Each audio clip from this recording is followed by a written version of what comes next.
Biz bugün məktəbimizdə ənənəvi olaraq hər zaman açıq dərslər təşkil edirik. Xüsusilə tədbirlərdə bu dərslərin təşkil edilməsi ona sirayət edir ki, biz həm də kollektiv olaraq, həmçinin fərdi olaraq Azərbaycanımız, ölkəmiz, vətənimiz haqqında böyük dərin biliklərə yiyələnək.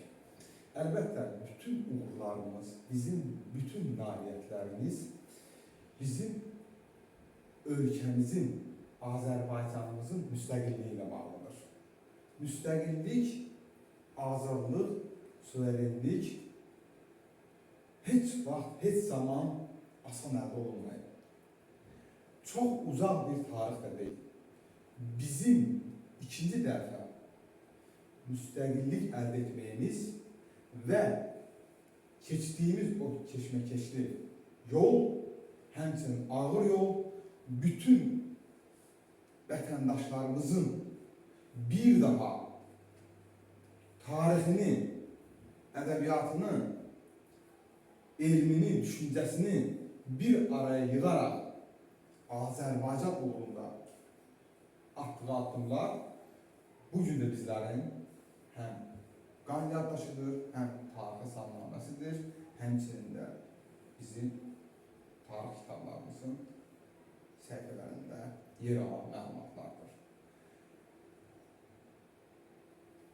93-cü ilin 15 iyununda isə biz bir daha əminliklə və qətiyyətlə bildik, əmin olduq ki, bizim xilasımız, bizim qurtuluşumuz, bizim əldə etdiyimiz müstəqilliyin əbədi olması üçün Azərbaycanın dahi oğlu, ümumilli liderimiz Heydər Əliyevin vətənimizə rəhbərliyi qaçılmazdır, dağılmazdır və olduqca vacibdir.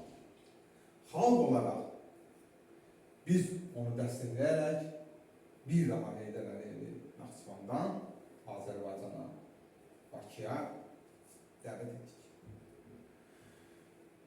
Bugün biz hər birimiz Heydər Əliyev haqqında nə qədər dərin biliklərə malik olsaq, onun keçdiyi yola diqqət yetirsək, o qədər fəxrlə, qürurla bu insanın həyatını, bu insanın yaratdığı, ərsəyə gətirdiyi, imzaladığı Azərbaycanın həm o gününə, həm hal-hazırda olan vəziyyətinə və gələcəyinə hesablanmış bütün layihələr, bütün sərəncam və fərmanlar bugün öz aktuallığını qoruyur.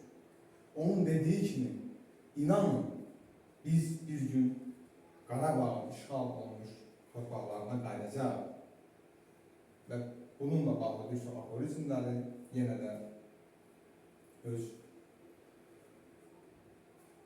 aktuallığını, öz düzgünlüyünü və qərarını bugün göstərdi. Biz 44 günlük müharibədə qalib gəldik. Bugün qürurla biz həmin